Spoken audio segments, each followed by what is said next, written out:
Guys, நான் தாங்க சும்மா பிடிக்கலாம். இன்றைக்கி என்ன பார்த்தீங்கன்னா, நம்ம ஒரு புறா வந்து எந்த டைமில் ப்ரீட் பண்ணலாம், ப்ரீட் பண்ணி எத்தனை நாளில் முட்டை வைக்கும், முட்டை வச்சு எத்தனை நாளில் குஞ்சு பொரிக்கும், இந்த இதான் பார்க்க போகிறோம்.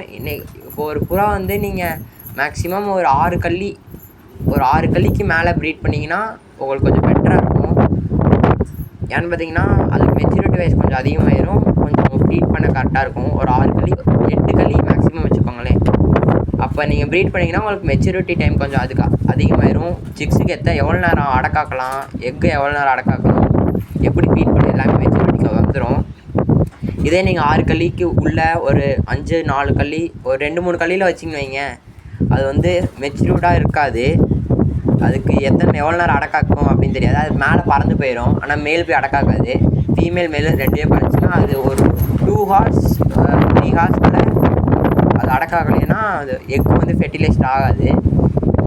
ஓகே, இப்போ ப்ரீட் ஆகிடுச்சு.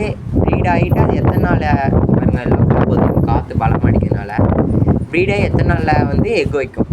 இப்போ ஒரு நாள் ப்ரீட் ஆச்சுன்னா, ஃபார் எக்ஸாம்பிள் இன்றைக்கி ப்ரீட் ஆகுதுன்னு வச்சுக்கோங்களேன். இன்றைக்கி ப்ரீட் ஆச்சுன்னா நாளையிலேருந்து ஒரு 15 நாளைக்குள்ளே எக்கு வச்சிடும்.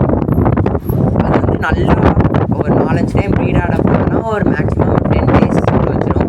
அதே கொஞ்சம் இப்போ தான் ஃபஸ்ட் டைம் வைக்குதுன்னா ஒரு 1 month கூட ஆகலாம். 1 month ஆர் 15 daysக்குள்ளே வச்சிடலாம். இப்போ எக்கு 15 daysக்குள்ளே வச்சுட்டு தெரிஞ்சாச்சு.